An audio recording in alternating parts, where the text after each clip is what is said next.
Hello there! So today I would like to talk about the making of the Northsec 2023 CTF badge. So that was a very interesting project for me.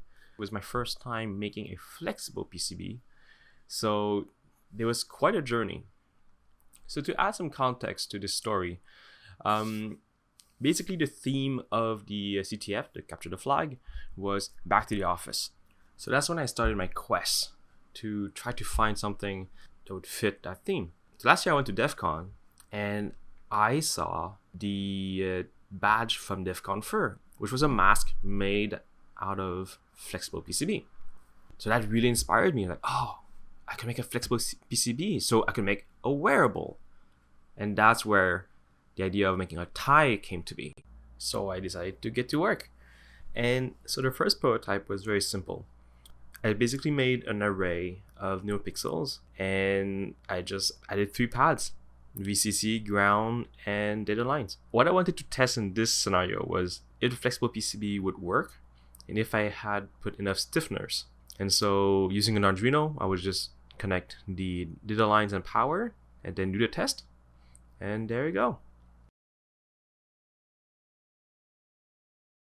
So what I'm doing here is basically filming my first video explaining to the team what I have in mind, like my vision of the badge, and also how people would wear it and how people would use it during the conference. Alright, so this is a test for power. So this is quarter brightness, half brightness, full brightness is 160 milliamp. Of course, that doesn't include the ESP32, so that needs to be considered as well. Alright, guess what we received today? This is prototype V3 revision E, and this is a solid PCB. And the reason why we went with a solid PCB is because I wanted to have it assembled, and so GLC PCB offers assembly service, and so at least we can test if the circuit is working. And I'm especially curious about charging, and also if the ESP32 is correctly wired.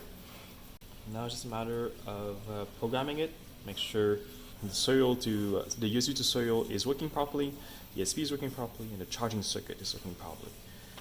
And so something important was discovered with this prototype. If I would put a fully charged battery at 4.2 volts, then the first LED would freak out.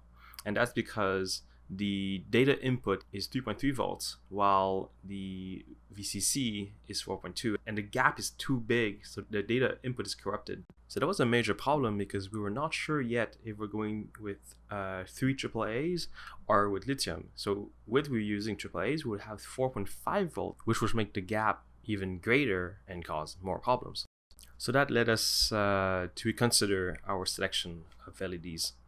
And we changed to a different version of the NeoPixel that was smaller, but which would work in specification with our power source and power regulation.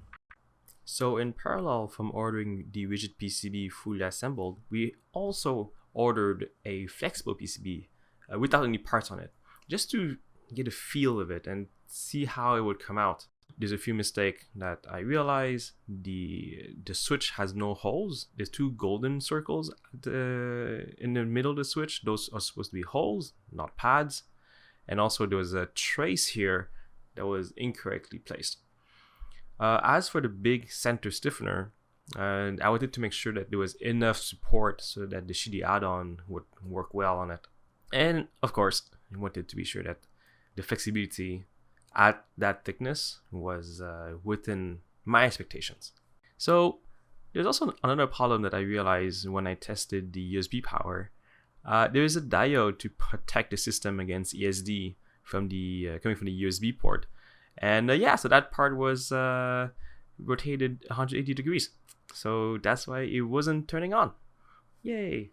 So after a few weeks of exchanges with the factory, they sent us our first release candidate, and we can see the smaller NeoPixels, and also that it's glossy, which I really did not like, so we went with matte instead.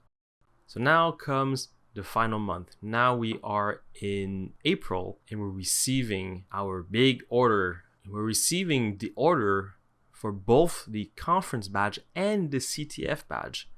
So that's a big moment. That's a lot of money invested into PCBs. This is the big day. We're opening the box and we're seeing the mass manufactured CTF-Badge for the first time. So there it is in their anti-static bag. The thickness is perfect. The seal screen is good. The fact that we use matte is also impeccable. So now, next step is to try and program it and make sure it works. And so for that, we use ISP IDF, and we're flashing our beta software for now. And here you go. It works. And we can also command line into it and change the animations. So there you go. Preliminary test is good. A few weekends after, we met again, and then we did what we call the master firmware flashing party. And so volunteer comes, we get food, and then we flash 750 badges. Honestly, it went surprisingly well. It took us a few hours, and then we did everything. And the failure rate was 11 badges was defect out of 750. So you know what? That's pretty good. It's like 1.something%. I like that. So yeah, I haven't really thought of a conclusion, really.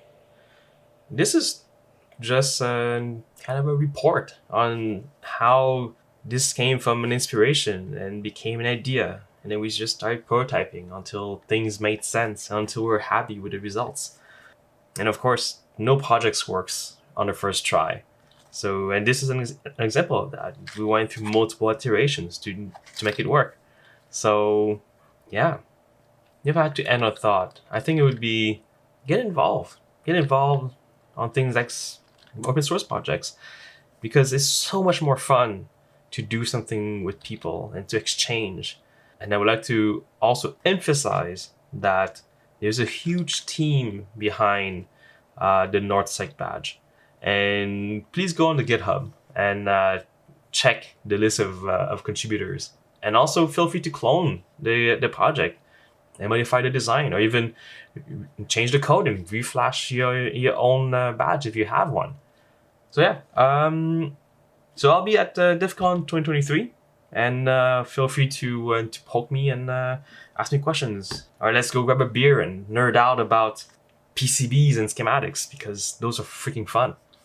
I think that's it. I'm just rambling at this point. Cool. All right. See you next time.